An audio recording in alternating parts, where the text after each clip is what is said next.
Eman Pacquiao update. Ay masaya ang host ng unang hirit sa pag-guest muli ni Eman sa unang hirit at nag-host pa nga si Eman with Shaira Diaz. Award-winning journalist host na si Cara David sa siyang nakilala sa 2026 Women of Influence ng isang magazine. Ito ay para sa kanyang documentaries na sumasa ilalim sa iba't ibang storya sa lipunan, pati na rin sa kanyang natatanging kontribusyon at pagdulong sa kabataan sa pamamagitan ng Project Malasakit na kanyang itinatakbo. Sabi ni Cara, gawa ng mga documentary at stories nila na maging boses sa bawat kabataan at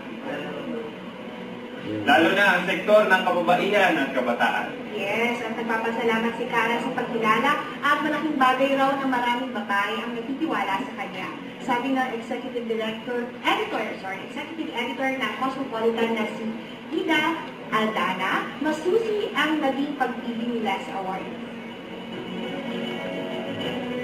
Hanggat may mga maliliit na pinagkakaitan ng karapatan, hanggat may mga pagkukwento. Nakasabak si Emma sa pag-host.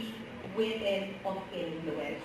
Happy, gawa sa masarap, malilang man na brilliant shades of fashion. Kinamitan ng latest Japanese baby technology ay mga nambot. Kasi siyempre nag-TikTok pa nga sila. Yan, si Eman, saka si Shaira Diaz. Yan, Eman Baco sa Pacquiao. Ang galing ni Eman. Saka yan po, may scramble pa nga. Ang lakas ni Eman.